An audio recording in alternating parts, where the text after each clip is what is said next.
Hello and welcome to a gameplay for all seasons. Today's Hogwarts Legacy video is effectively the second part of a series, or a two-part, or whatever you want to call it, and effectively it's spawned out of the last video I made. So the last video I made was effectively the top 5 unanswered questions that we have around Hogwarts Legacy. If that video sounds of interest to you, I'll link at the end of this one and you can go to it.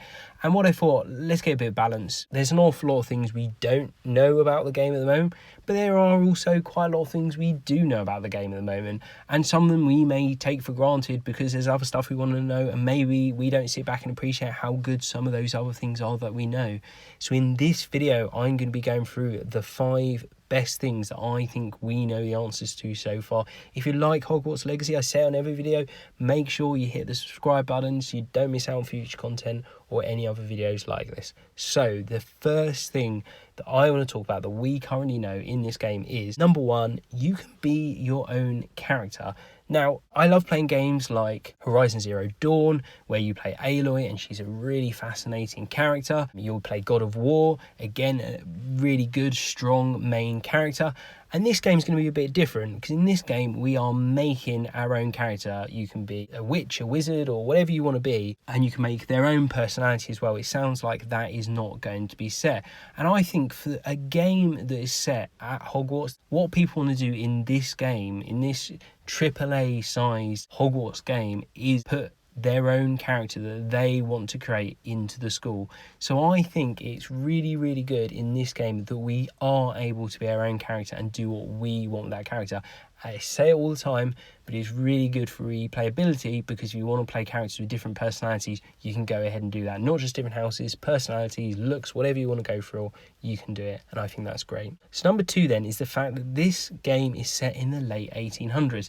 Now, I think that is interesting for all sorts of reasons. Firstly, it's interesting because it's a time period we haven't seen, which I think is fantastic. And the second big reason that I think is really interesting this game is set in the 1800s is the feel of the Wizarding World. So the feel of the Wizarding World, to me, generally, is of a Victorian type world. You get quite a difference when you see in the films or in the book, whichever is your favourite, or the way you mainly think about when you think about Harry Potter in the series and the general Wizarding World, is when they're in the real world, if they're in London or if they're at their houses, it feels very modern. And then when they go to Hogwarts, it feels quite quaint and old. And what I would say, obviously this is set in Britain, I would say it feels quite Victorian.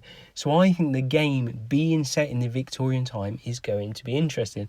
We don't know, one of the things we don't know is if this game is going to be purely set in Hogwarts or in other places outside, if there's going to be any Muggle world that we're going to see. And if we do, I think it would be really interesting to see Victorian Muggle Britain and then also the Wizarding World. So the third thing that I wanted to talk about then is effectively, because, and it's very much linked to the last point that I went through, but because it is set in the 1800s, it gives the developers the opportunity to do their own thing with it. And I always think the more creative freedom you give to the developers in any game is a good thing, if they don't get too boxed in by requirements and law and things they have to do. So I think that's absolutely fantastic. But not only do they get full creative freedom, they actually have a little bit of source material, because despite the fact we may not have exactly been in this time period, there is quite a lot of things that actually did happen that we know the history about. And I think it'd be really good if the developers take those little snippets of piece of information we've got, they expand them, they do their own thing with them,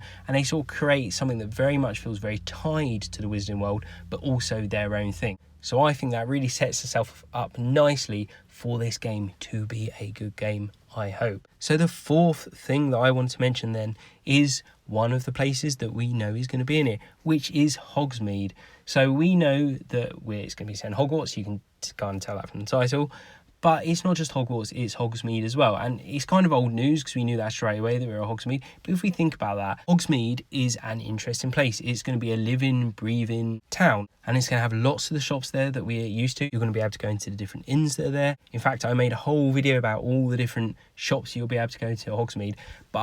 So if you're really interested in a lot of detail about that, you can go check that out. I'll put it in the description. But I do think it is going to be interesting to see these places. I'm hopeful that you're going to be able to go and get wands there. You're going to be able to get your books there, your clothes there. You're even going to be able to go and get your quills there if you want to, because there is so many shops. You've got a full supply of everything that you need to have if you are going to Hogwarts from there. And I'm sure Hogsmeade is going to be very very strongly linked. There's going to be all sorts of interesting things there. Personally, I want to go down and see if the Shrieking Shack's there. Obviously, it's not going to be the Shrieking Shack because that came about because of Lupin. We all know the story there. But I think it'll be interesting to see that in a different guise. So I hope they do include that as a slightly different building, assuming that that building is at least created in this